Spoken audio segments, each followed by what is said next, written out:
Ha? Giunlan na ni mo akong chinilas, iho? Ano yung mo nang giunlan na niha? Ka-cute gini mo eh. Please, mama, bi. Taga saan to? Kaluyan kas Ginoo, iho ko. Ayan po guys, yung akin chinilas guys. Ginawang unan po ni Papi, mga palangga.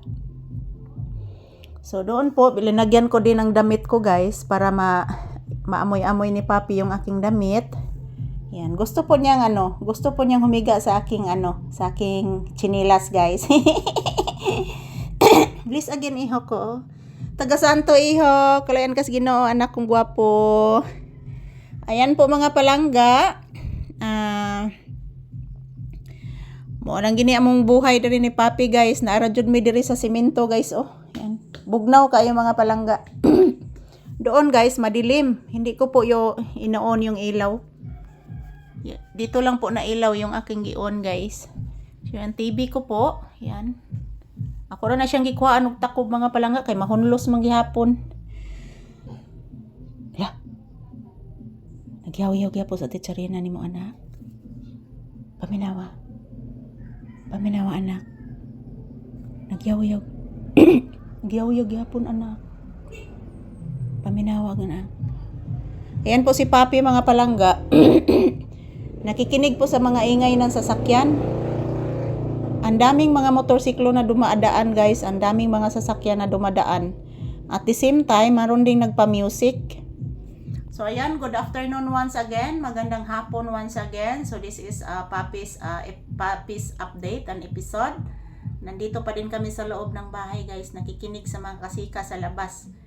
Mayroong nagpa-music sa kapitbahay guys. Nakikinig din si Papi. Wala na kaming narinig na huni ng ibon. Wala na kaming narinig na dumadaan na eroplano. Kasi hindi po maganda ang panahon ngayon. Palaging umulan. Yan po si Papi, oh, nakikinig po sa music guys. Tingnan niyo po guys, oh.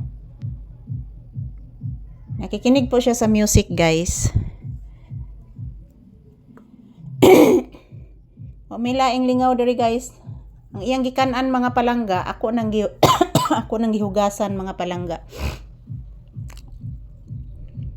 Kay para wala na ko'y hugasan ugma. So tapos na po kami naghapunan guys. Murag ang oras na pud karon guys, murag alas 4 na ron guys. 4 PM na ron. Pagpasok ko kanina sa bahay mga around 3 PM. So ngayon, dito naman po kami nagtambay ni Papi guys. Ha? Samat? Kaon ako? Kaon ni nako? Kaon ni mama? Ay, oy. Onlanan gid ni mo anak? Ha? Imo gid onlanan akong chinilas? Langas ka sila sa titsarina ni mo anak no. Ha? Nibalhe naman sad na. Nibalhe naman sad na akong baby, oy. Nagatod og saging si lolo nimo. Oh. Salin ko na tos bagyo na. Yan pong saging guys, oh. Binigay po ng aking aba yung saging. At yun si Papi guys. Barog din si Papi guys. Akala niya kung anong ibinigay ulam. Daghan sa kay kaglapok nak. Daghan kay kaglapok, oh. Ayan, thank you for always watching guys. Ito lang po muna ang aking update sa inyo ni Papi. Huwag po kayong mag-alala guys, everyday new video. And magkukuha po ako ng maraming video araw-araw guys. At mag-upload po ako ng maraming video araw-araw kung mayroon lang po talagang signal mga palangga. So thank you for watching and happy Sunday to all.